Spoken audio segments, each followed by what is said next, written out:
કેમ છો મિત્રો?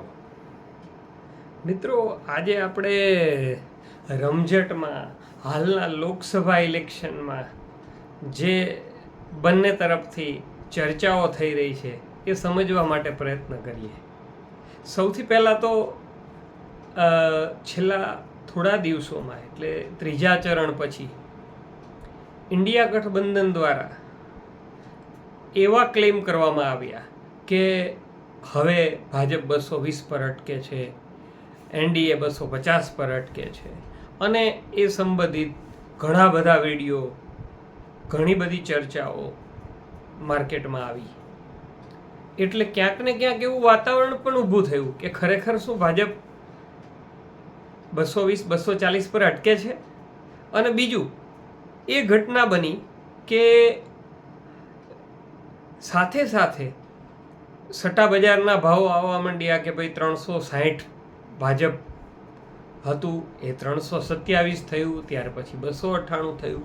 એટલે થોડોક માહોલમાં ચેન્જ આવ્યો.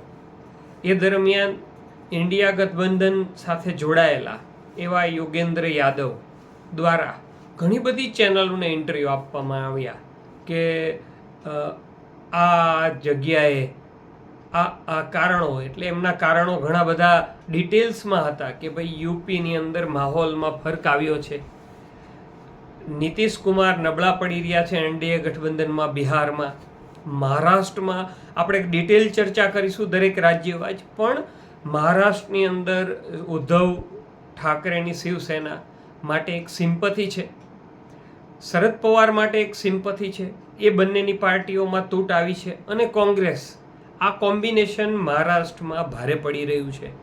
હરિયાણામાં આંદોલન, ખેડૂત આંદોલનની અસર દેખાઈ રહી છે. ત્યાર પછી દિલ્હીમાં આમ આદમી પાર્ટી અને કોંગ્રેસનું ગઠબંધન ફાઇટ આપી રહ્યું છે.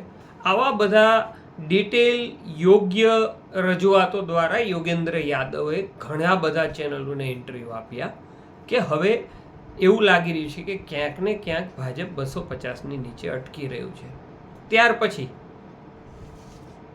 પ્રશાંત કિશોર, કે બહુ જાણીતા સ્ટ્રેટેજિસ્ટ છે, એમણે બહુ બધી ચેનલોને ઇન્ટરવ્યૂ આપ્યા કે મારા અભિપ્રાય પ્રમાણે અથવા તો એમના એનાલિસિસ પ્રમાણે ભાજપ 303 કે વધારે બેઠક ઉપર અટકી રહી છે.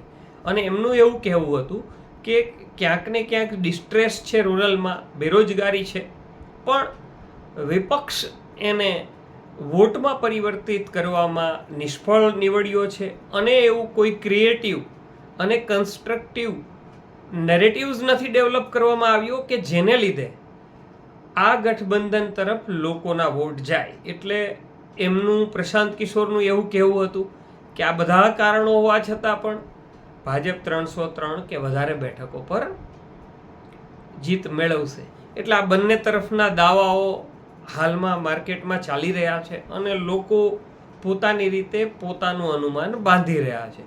બહુ બધા લોકોના ઇન્ટરવ્યૂ અને અનુમાનો આવી રહ્યા છે, પણ આપણે એ સમજવાનું છે કે ખરેખર છે શું. યોગેન્દ્ર યાદવનો દાવો સાચો છે કે ઇન્ડિયા ગઠબંધન એટલે કે જે કોંગ્રેસનું ગઠબંધન છે એનો દાવો સાચો છે કે ભાજપ તરફી જે દાવાઓ 310 ને 350 ને 370 ને પ્રશાંત કિશોરનો દાવો સાચો છે. એટલે આને આપણે ડિટેલમાં સમજવા પ્રયત્ન કરીશું. આપણે હવે પછી સિરીઝ શરૂ કરી રહ્યા છીએ કે જેમાં દરેક રાજ્યનો જે માહોલ છે, ત્યાંના કારણો છે, ત્યાંની સ્થિતિ છે, ત્યાંના જ્ઞાતિ સમીકરણ છે, એની ફેવર અને ડિટેલમાં સમજવા પ્રયત્ન કરીશું કે રાજ્યનો ખરેખર માહોલ કોની તરફી છે. પણ અત્યારે તો આપણા માટે પહેલાં તો એ સમજવાનું છે કે ખરેખર યોગેન્દ્ર યાદવ કોની ફેવર કરી રહ્યા છે અને પ્રશાંત કિશોર ખરેખર ન્યુટ્રલ એનાલિસ્ટ છે કે કોઈની ફેવર કરી રહ્યા છે. તો એ સમજી શકાય એવી વાત છે.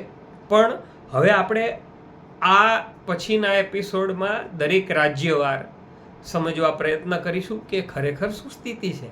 અને સાથે સાથે ગુજરાતની અંદર ઘણી બધી બેઠકો કે જેમાં આજની તારીખે એવું કહેવામાં આવે છે કે બંને પક્ષો વચ્ચે ફાઇટ છે, તો એ બધી સીટોનું પણ એનાલિસિસ કરવા પ્રયત્ન કરીશું.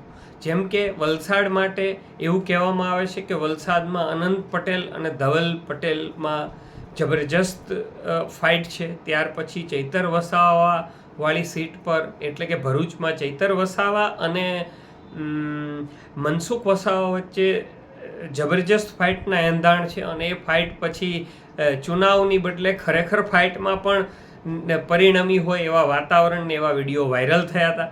ત્યાર પછી આણંદ સીટ છે કે જેમાં અમિત ચાવડા અને મિતેશ પટેલ એટલે કે બકાભાઈ એમની વચ્ચે જબરજસ્ત ફાઇટના વાતો આવી છે, વાતો વહેતી થઈ છે. ત્યાર પછી કાળુસી ડાભીવાળી સીટ છે ખેડા, કે જેમાં ક્ષત્રિયોના સમીકરણ 9 લાખ ક્ષત્રિયો છે, એટલે એ સીટમાં પણ રસાકસી રહેવાની. પછી બનાસકાંઠા કે જે કદાચ સૌથી વધારે ચર્ચામાં આવી, બનાસની બેન ગેનીબેન અને રેખાબેન ચૌધરી, આ સીટમાં એક જબરજસ્ત ઉત્સાહ જોવા મળ્યો છે. આપણે વોટ પર્સન્ટેજ અને વિધાનસભા વાઇઝ વોટ પર્સન્ટેજથી પણ એનાલિસિસ કરવા પ્રયત્ન કરીશું.